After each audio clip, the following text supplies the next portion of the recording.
नमस्ते। आज हम बात करने वाले हैं एक कूलिंग सेक्टर कंपनी के बारे में। जैसे हमने ब्लू स्टार के बारे में लास्ट टाइम बात किया था, तो इस बार हम सिम्फनी करके कंपनी है उसके बारे में बात करेंगे। तो जी देखिए, ये भी एक कूलिंग सेक्टर में ही है। तो जैसे कि जो हाउस होल्ड कूलर्स है, जो हमारे एयर कूलर्स वगैरह मिलते हैं, फिर जो हमारा इंडस्ट्रियल कूलर्स है, कमर्शियल कूलर्स है, इस सेक्टर में सिम्फनी का काफ़ी अच्छा होल्ड है। अब एक पुरानी कंपनी है, 60 से भी अधिक देशों में इनका होल्ड है। तो आप देख सकते हैं, अगर इनके वेबसाइट पे भी आप जाओगे तो ये कंपनी काफ़ी बेहतर कर रहा है इन टर्म्स ऑफ इनोवेशन वगैरह वगैरह। तो कंपनी का जो मार्केट कैपिटल है वो 7,228 करोड़ है।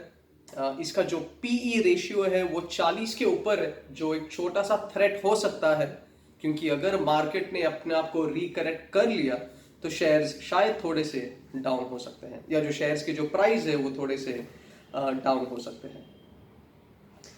अब अगर हम इनका थोड़ा अवार्ड्स वगैरह के बारे में अगर बात करें, तो इन्होंने गिनेस वर्ल्ड रिकॉर्ड जीता है for creating largest functioning air coolers.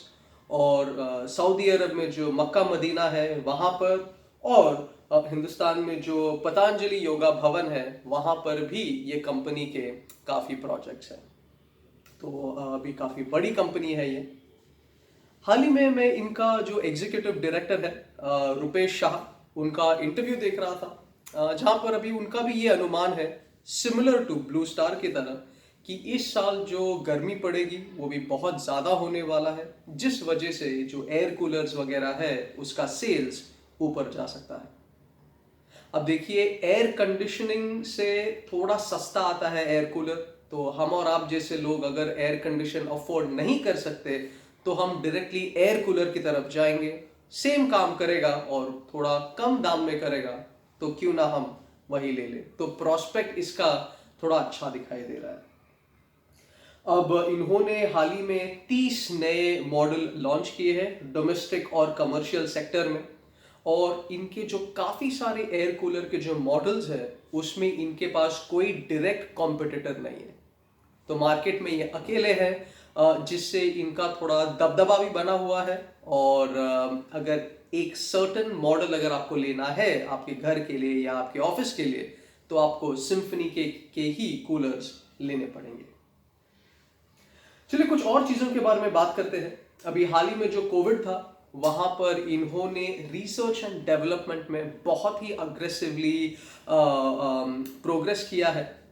अब इसका एक नतीजा ये भी है कि इन्होंने दुनिया का first wall mounted air cooler बनाया है। तो 2-3 बार मुझे पढ़ना पड़ा, क्योंकि वॉल माउंटेड में क्या बड़ी बात है, बट एयर कूलर हमने जब भी देखा है वो या तो किसी कोने में रहता है जहाँ पे हमें पानी वगैरह डालना होता है वगैरह, बट ये वॉल माउंटेड होने वाला है। इसका एग्जैक्ट टेक्नोलॉजी अगर हमें जानना है कैसे काम करेगा, तो इसके वेबसाइट पर ये सारी जानकारी अवेलेबल है। इनके पास पूरे हिंदुस्तान में काफ़ी सारा रिसर्च एंड डेवलपमेंट लैब्स है, और ये सारे भारत सरकार द्वारा रिकग्नाइज्ड है।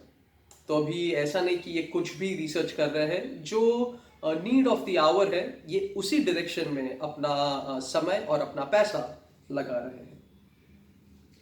अब कुछ चीज़ें ऐसे भी हैं जो इस कंपनी के सेल्स को इफेक्ट कर सकता है। चलिए उसके बारे में थोड़ा बात करते हैं, उसके बाद हम इनके फाइनेंशियल्स पे बात करते हैं। तो अभी हाल ही में चाइना से सारे इंपोर्ट्स बंद हो चुके हैं, ये जब से ये आत्मनिर्भर का जो कैंपेन आया हुआ है। अब जो कि ये कंपनी के प्रोडक्ट्स में चीन का सामान लगता था, इसमें थोड़ा सा इफेक्ट डेफिनेटली होने वाला है।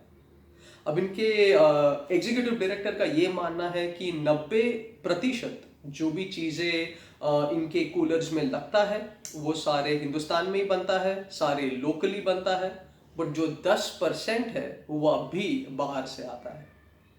तो वो 10% कितना ज़्यादा इम्पॉर्टेंट है, उस हिसाब से इसका जो प्राइसिंग है उसमें थोड़ी सी बढ़ोतरी आ सकती है।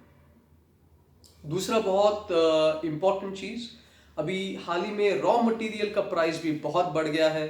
अभी कूलर्स में स्टील लगता है, प्लास्टिक लगता है। तो अभी अगर आप देखोगे जो स्टील का दाम है वो भी बहुत ऊपर जा रहा है। मैंने एक आध वीडियो बनाया है जिंदाल स्टील के बारे में, जहाँ पर मैंने स्टील के प्राइजेस के बारे में थोड़ा सा ब्रीफिंग दिया हुआ है। आप उसे मेरे चैनल के थ्रू देख सकते हो।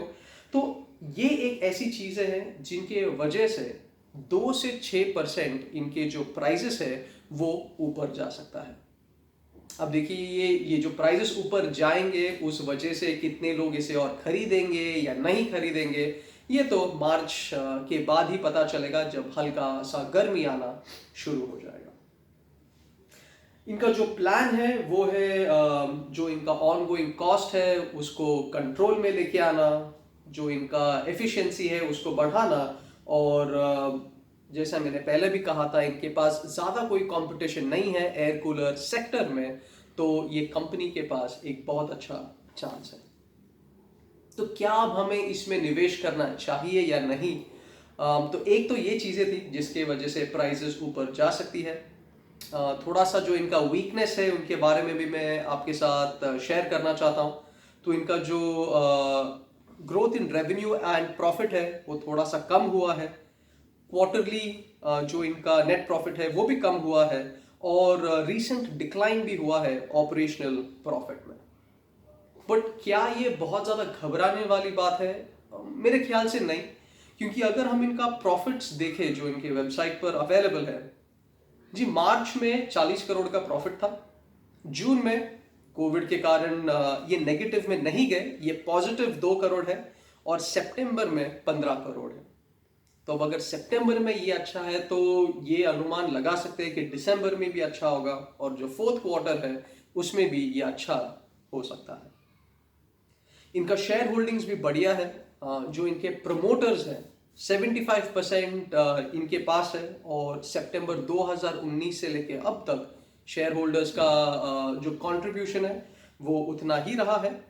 और जो पब्लिक है, हम और आप जैसे लोग, हमारे पास केवल 10% शेयर्स हमारे पास है। तो जी देखिए आज की तारीख में इसका शेयर प्राइस है 1032 रुपया और 10 पैसा, विच मीन्स ये काफ़ी प्रीमियम कंपनी है। तो अगर हम इसे ब्लू स्टार के साथ कंपेयर करें तो ब्लू स्टार करीब 801, 806, 807 के आसपास होगा, बट ये उससे 200 रुपया और ज़्यादा है। और ये कंपनी का जो हाईएस्ट शेयर प्राइस था वो था 1360 रुपया, जो कि पिछले साल फरवरी 2020 में था।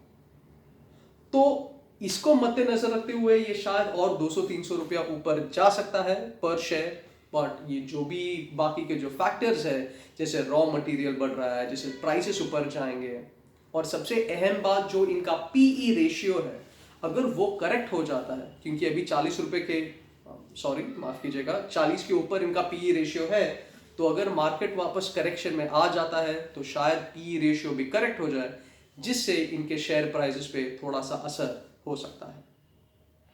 तो यही कंक्लूजन है। निवेश करने के लिए हमेशा की तरह मैंने लिंक्स डिस्क्रिप्शन में डाल रखी है, आप एक बार इसे देख लें। और ये भी एक ऐसा शेयर है जो लॉन्ग टर्म में आपको बेनिफिट देगा, खास करके गर्मियों के महीने में। तो दिसंबर जनवरी में खरीदने की सलाह होगी, और फिर इसे हम लॉन्ग टर्म तक होल्ड कर सकते हैं। तो आशा है आपको ये वीडियो हेल्पफुल लगा। धन्यवाद। नमस्ते।